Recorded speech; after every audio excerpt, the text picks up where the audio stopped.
Coming up on ATV News. Over 540 people are dead from last week's earthquakes. We'll show you how USU would fare against the fault right under your feet. USU is giving out a brand new degree this spring, but you have to finish in another state. It should be easy getting around campus, but are these getting the job done? If you want to enjoy this beautiful weather, then chop chop. I'm going to tell you how much longer you have to do that. All that and more, this is ATV News.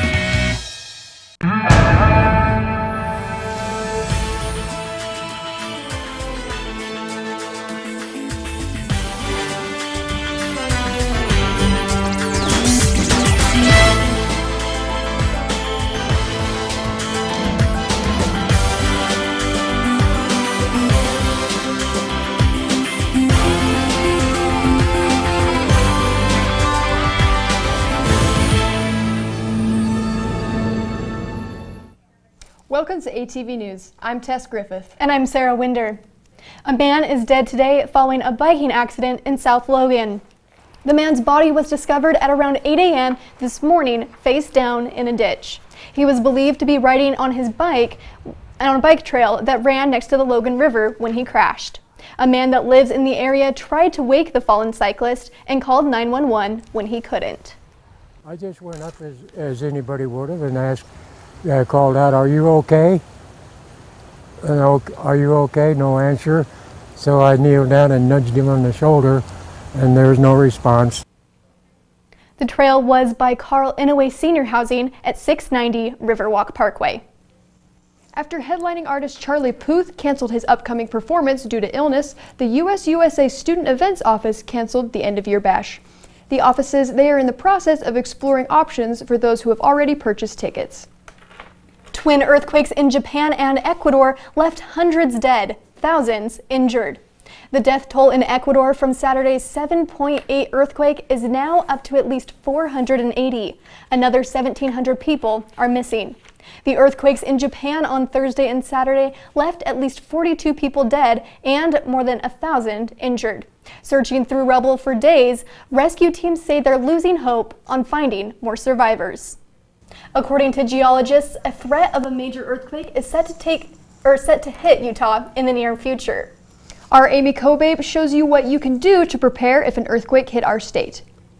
The East Cache Fault. According to experts like geology professor Suzanne Janecki, Utah is overdue for an earthquake. We live in earthquake country, and at any time a major earthquake could occur. And there's a 50-50 chance it will be as large as 6.7 or greater on the Richter scale. It's a major disaster that we would have. So the most intense shaking would be in the valley.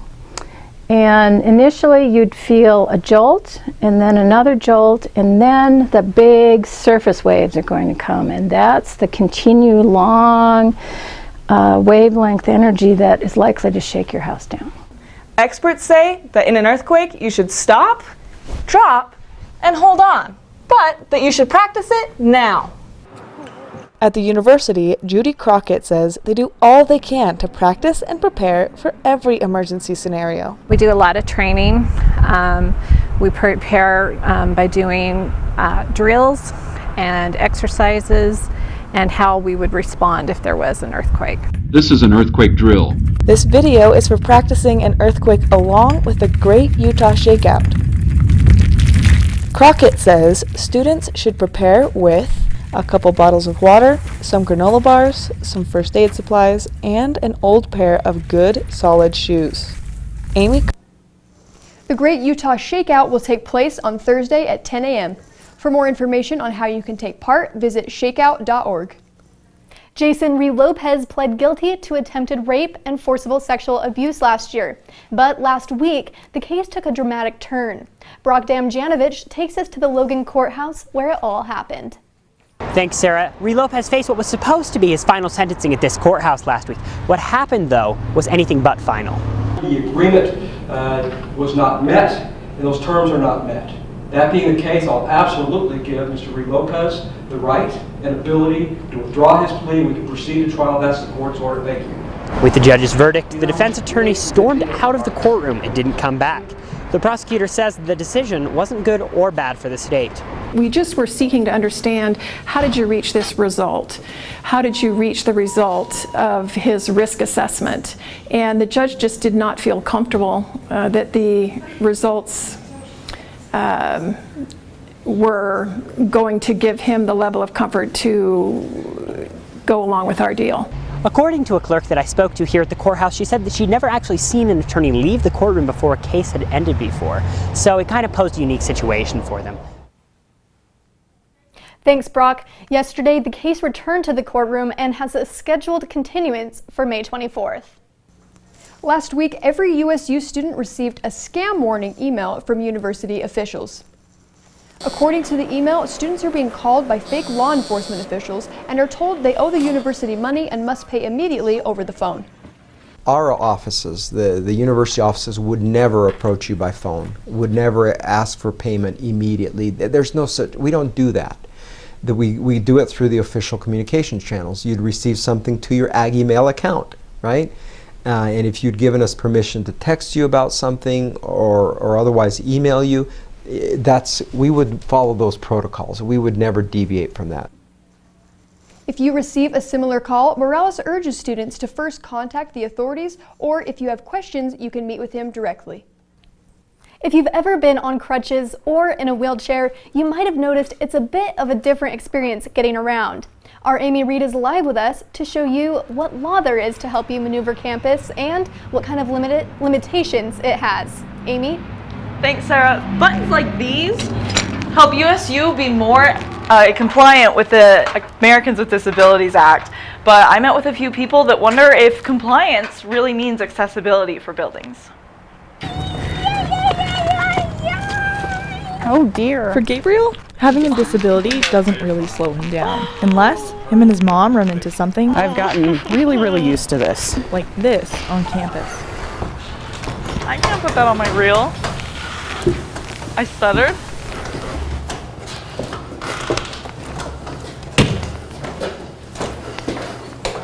And this isn't an isolated problem at USU.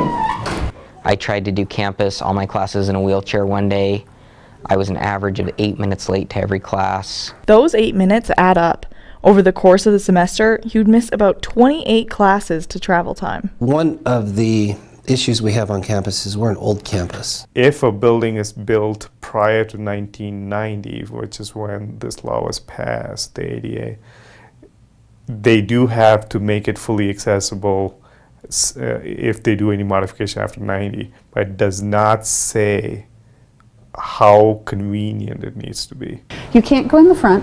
You have to go way out of the way to actually access something. Unless you've been in a chair, it's pretty hard to tell if something's accessible or not. For me, it's pretty easy to walk up this ramp, but it's actually about 5 times steeper than it should be to be ADA compliant. In fact, it's so steep, there's actually a level area where you can stop and rest your arms if you've been wheeling up. There's no ramp, there's no auto, there's nothing. Clay Christensen gives tours on chairs to show how many problems there are. What are we missing? Within minutes of his office. No, there's no button. There's no button. He and his colleagues suggest that change starts with a shift in perspective. The general population probably should maybe take a little more interest in understanding some of these situations and doesn't look at people with disabilities just in the eye of, not in the lens of feeling pity for them. Looking more as, these are members of our community, what can we do to step up the game and help out? So USU is not 100% ADA compliant. Facilities is still trying to retrofit some of the older buildings on the quad, like Family Life and Raby West, but the newer buildings like Huntsman Hall should be fully equipped. So what about other students who want to check out those tours? You can actually go right into assistive technology and they can fit you with a chair. They really encourage students to take a tour of campus from a different angle. Thanks, Amy. When we come back, see how one local family is recovering from a tragic accident. And how one Cache Valley town is honoring a community member.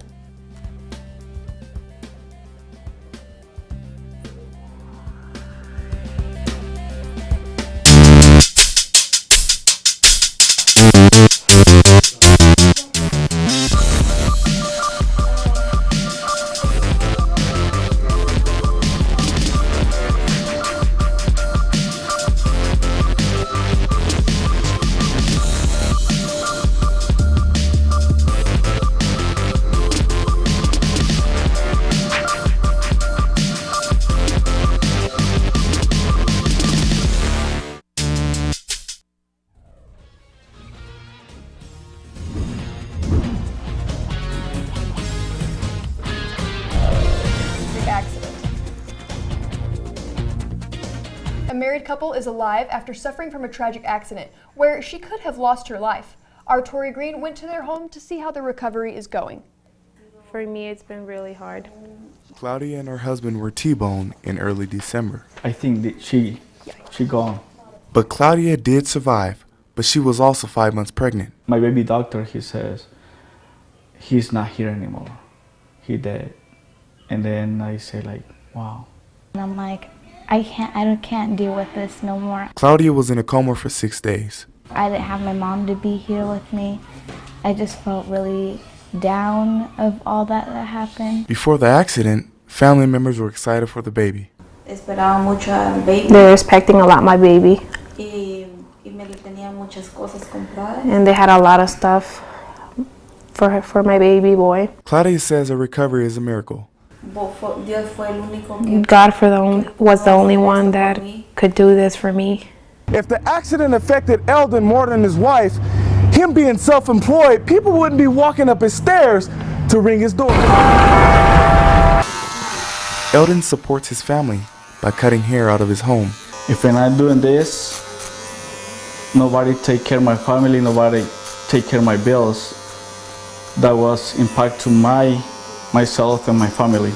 I'm happy for Eldon that his wife is recovering well, that his business is successful again, and it will hopefully continue to be going on. God put me in my mind, like, say like, okay, he's in the heaven. She's not here. He is not here anymore. I like that, because he is a baby. So he going straight to the heaven. Tori Green, ATV News. Jeannie Wooler is a student at USU and had the opportunity to speak at the Ignite USU event last week. But Wooler says earning that opportunity wasn't exactly easy. After 2 of her professors nominated her to speak at the event, she went through the application process that she says was grueling, in a good way. She spoke about her emotional life on and off the field as a goalie for the soccer team, and says her experience sharing that was unique. I think that was the most rewarding experience of it, is that I could say something that was meaningful to me and other people agreed that it was meaningful to them. And I think that was, I don't know, you can't find that anywhere else. To see more about the speakers, visit www.ignite.usu.edu. Utah State University will be rewarding students' hard work with degrees this spring. However, one of those degrees will be handed out for the first time. Our Jeffrey Dada took a look at one of USU's newest programs. Still pregnant. Still pregnant? Yep. Still pregnant. That's the type of knowledge you can gain through the veterinary medicine program at Utah State. The program is relatively new. In fact, it is graduating its first Doctor of Veterinary Medicine class this year. That's kind of a landmark for us. First class to graduate. They're a great bunch of students. Easy, girl. That's an achievement that excites the program's creators. I think the product that is being created, we should take some pride in. Well, most USU students will be having their commencement here in the Spectrum in a couple of weeks. Those graduating with a Doctor of Veterinary Medicine degree will be walking in Washington. It has a unique partnership with Washington State University. Students in the program spend their first 2 years studying in Logan, then finish the degree in Pullman. It is something that I have definitely thought about moving up there, having to find new housing, having to make new friends. Come on. The first DVM class at USU helped solidify the program for the classes to follow. They're tired of us calling them guinea pigs, but they kind of were. And I think now that we have the third group coming through that full year now, that we've kind of worked out maybe most of the bugs. I'm sure we're not going to be bug free, but they took the stress and the class that's there now. It's a lot easier for them. Jeffrey Dada, ATV News. Though these students will be walking at Washington State's campus, the degree still counts as a Utah State one. You've probably heard of lots of charities using running to raise money and awareness. This year, Braveheart 5K 10K charity held another run for a child in need. So it's just so good to see people come together, because none of these people know us. None of these people know any of the families they're helping. It's just so nice to see like a selfless community and people that just want to make a difference. This year, unfortunately, the baby we selected, Aiden, passed away, so we're donating all the money to an organization called Up to 3. So they have limited supplies, and the growing number of kids that obviously we have diseases we were just finding out about, like SMA. I had no idea what that was until my daughter had it. SMA, or spinal muscle atrophy, is the most common fatal disease in babies. Only 10% will live to see their first birthday, the rest won't make it to their second. Just raise awareness and get people out there and donating to these organizations that, just need help. We all need a little help, and if, I don't need to use it. I do have a couple family members who are a little irritated I didn't use it for a headstone, but I told them, we would rather help a family and help people with children who are alive get what they need to, better their lives. Anything we can do to help. Like I said, that's why we chose organ donation for her, because, she may have not been here long, but at least she can make a difference. If you want to donate to finding a cure for SMA or to the Up to 3 program, visit our Facebook page for information. A splash pad is coming to one Cache Valley town, and the community has more than one reason to be proud of this. This water main will soon be pumping water out here to the first splash pad in Preston, Idaho, but its significance is more than it being a first-time thing. The Kiwanis Club of Preston is dedicating it to Blaine Rounds, who died of cancer last year. Rounds was a member of the Kiwanis Club and ran an insurance agency in Preston.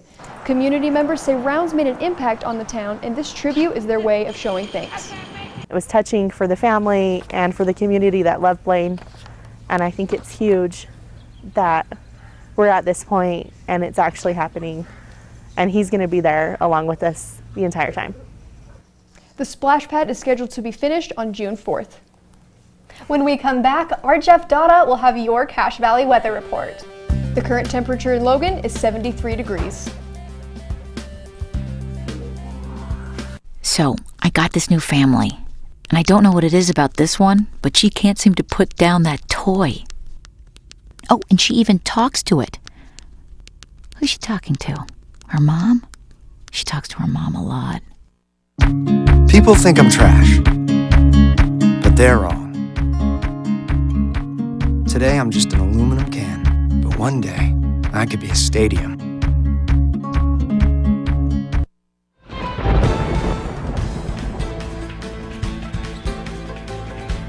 Welcome back. I'm loving the sun that we're having lately. Oh, I agree. Way better than the snow we had last week. Yeah, that snow was wild, but this sun's nice. I'm going to go ahead and tell you how much longer we're expecting that, but real quick, I'm going to walk over to the 7-day forecast and I'll show you some more. Or to the national radar, my bad. All right, so as you can see over here, we've got a whole lot going on in the Midwest. In fact, even my Cardinals baseball game was delayed, but don't worry, I'm going to get to watch it after the show. I'll be fine. Over here in the border of Iowa and Nebraska is getting a lot of rain, and it's going to circle down into Omaha later today. And so if you're going to Omaha, sorry, first of all, and then think about the rain. Also, you can see down here in the Gulf Coast is getting a lot of precipitation as well. In fact, Houston's flooding a little bit earlier than usual this year. There was a lot of standing water on the highways last year, and they've been having a big problem with that. They're on flood warning again today. Now, and everywhere else in the nation's looking pretty good. Over here on the West Coast, it's just beautiful, really. And over here on the East Coast, we also have nothing. So if you're in either of those places, congrats. You're looking good. Let's look over at the state radar real quick. And these little flecks are supposed to be precipitation. Frankly, I haven't seen any today. If you see anything, go ahead and let me know because I'd like to know. But I'm sorry, this isn't what it's going to look like the whole time. Let's look at the 7-day forecast. Over here on Wednesday, today we have a high of 73 and a low of 49. Flat out beautiful. Tomorrow it only gets better. 81 and 55 start to feel a little bit like summer, right? If you liked that, over here on Friday, also a high of 81. And if you were thinking, I wish I could have flown a kite on Thursday, guess what? We've got wind. And that means that you'll be able to fly that kite. Maybe a little bit too strong, but oh well. Over here but then this weekend is when it starts to get a little bit more not fun. On Saturday, we have an 80% chance of precipitation and also a chance of lightning. And it's a high of 57 and a low of 47. It gets a little bit warmer on Sunday with a high of 64 and a low of 45, but it's still raining with a 50% chance of rain there. Monday goes over to a 40% chance of rain, also with a high of 54 and a low of 40. And Tuesday, it's another 60% chance of rain and a high of 58 and a low of 42. So, and that rain is only going to continue. But that's all you could possibly want to know on weather for now. I'm going to go ahead and shoot it over to sports to see what's going on over there. Taylor? Hey, thanks, Jeff. The Aggies traveled to Fresno State this weekend to see if they couldn't keep their bats hot in a 3-game series against the Bulldogs. The Aggies lost all 3 games in the series by just 1 run every time. They are currently playing Weber State with a score of 1-0. They will start a 3-game home game series against Boise on Friday at 3. Yesterday, Utah State tennis team announced Lucy Octave, the number 3 ranked tennis player in Ireland. Sorry about that. Tennis player in Ireland will play for the Aggies in the 2016 to 2017 season. When asked why she chose Utah State, she said the sports facilities business program, the team, and coaches were some of the main reasons. The Utah State men hosted San Diego on Friday with high hopes of clinching the Mountain West Championship title, and their rackets were slicing and dicing. Samuel Serrano came in with a little backhand and strut after winning that point, and after this powerful forehand from Jamie Barajas, he says, "Nope, that's out, and that's my set." Then my boy Romeo Ugarte with that 1-2 ace serve to give the Aggies a 4-2 victory over the Aztecs. The coaches credit the win to the players staying focused even with recent success. Just try to focus on one match at a time, and that's what we tell our guys. 1 point at a time, 1 match at a time, and just kind of work at it like that in that way, rather than kind of thinking score accolades and conference championships and other things kind of clouding our judgment and clouding the way we play. On Sunday, the Aggies dropped a 4-3 match on the road to San Diego. They will have to wait for the rest of the week's matches to play out to find out where other schools fall into the rankings. The USU track team hosted the Mark Faldmo Invitational on Saturday. The Lady Throwers took all top 5 spots in shot put, and Parker Pluth took first in the 100-meter sprint and led the men's relays teams to impressive wins in the 4x100 and 4x400 meters. The Aggies now travel to Provo to compete against our Cougar friends this Friday and Saturday. You're updated on all Aggie sports. Back to you at the desk. Thanks, Taylor. When we come back, we have a special guest interview with the former department head, Ted Pease.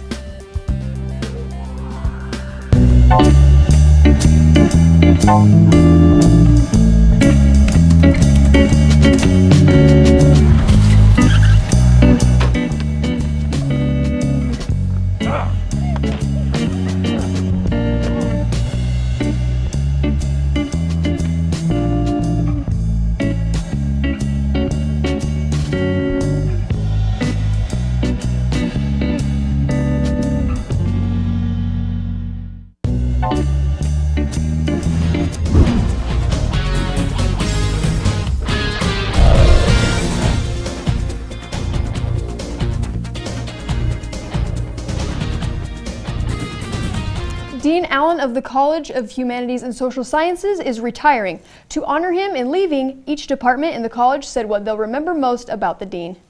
We're going to miss you. I don't know what we're going to do in the future without your patronage. So thanks so much. His endorsement for every junior faculty member means a word to us. John, thank you for everything you did for the political science department in your tenure as dean. Thank you for everything you've done for me and for the university as a whole. It's a sad day to see you leave. Allen has been the College of Humanities and Social Sciences Dean since spring of 2010.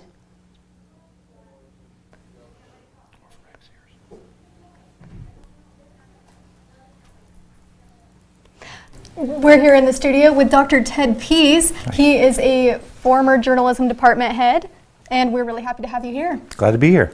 Yeah, so you came to Utah State in 1994, and you were a department head for nearly 20 years. Correct. So a lot of people say that you kind of single-handedly shaped the department to be how it is today. Well, I'm sure there were other people involved, but I do remember I bought the first computers. We'd never had computers before I got here. So what progress do you think you were able to implement into the program? Well, I don't know about progress. The journalism values that I inherited when I got here are still here and going strong, as we can see. And basically, we have new pencils, new tools and toys to work with in order to reach our audiences. I think that continues. So what do you hope is next for the department? Well, keep going strong. Coming off a hot Society of Professional Journalists win, and anytime we can beat BYU is a good thing. More of the same, telling people what they need to know. Great. So you are going into retirement after these years of teaching on and off and being the department head. What's in store for you with retirement? Well, I'd like to say fishing, but actually I just became an editor of a small newspaper in Northern California, so I'm still working. Well, thank you so much for coming. We're happy to have you here in the studio. It's wonderful to be here. Thanks. When we come back, there could only be one. Find out which woman won the title of Miss USU and see how a group of students could save you time with their new business. Thank you. Students in biological engineering at Utah State University have the unique chance through the Synthetic Biomanufacturing Institute to engineer uses for spider silk.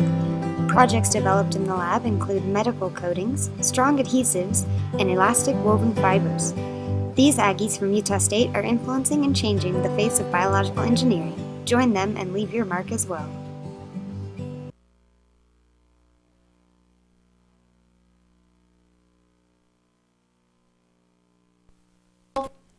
An entrepreneurial student is starting his business by cleaning your dirty clothes. I followed them through the process to see just what it is they do.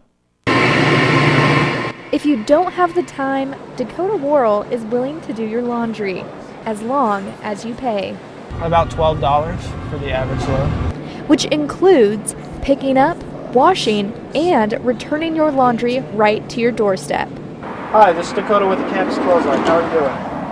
A lot like the Mount Logan Laundry drop-off service. If you don't have time to do your own laundry, you can drop that off to us and we'll do that for you. But Mary Jean isn't bothered by the competing similarities. Somebody wants to come and do laundry and take it back out the door. That's actually what we are, as a laundromat. And Dakota says his job is actually a service to his customers. A lot of people are working full-time jobs while they go to college. Having laundry to do is just one less thing that they need to have on their mind. But some people would rather just do their own laundry, even if it means just waiting around. A lot of college kids come in and put their laundry in, and then they'll sit and do their homework. Like Erin. Usually it's pretty chill in here, and they keep it really clean in this laundromat. I like that, so I feel comfortable just sitting, relaxing. But even if she could save time, I personally wouldn't want somebody else doing my laundry. Something Dakota's customer disagrees with. Feels like mom's doing laundry again. It's not a terrible. I got you. Even though Logan sees fewer students over the summer, Dakota says he'll work on expanding his business during those months. And he eventually hopes to even get his own retail space. There's a new Miss USU on campus. Francia Soliskill, or Miss Diversity, is the new Miss USU for the 2016-2017 school year. She is one of 12 women who took part in the annual pageant hosted by the Student Alumni Association as part of A Week. The contestants showcase their talents and pitch their initiatives as part of their presentation. The overall theme of the evening, everyone matters. All of us have different backgrounds. All of us are diverse somehow. All of us do different things. So it's not only me, it's everyone. Everyone won in here, and I want everyone to support me with my initiative. You may know of some students.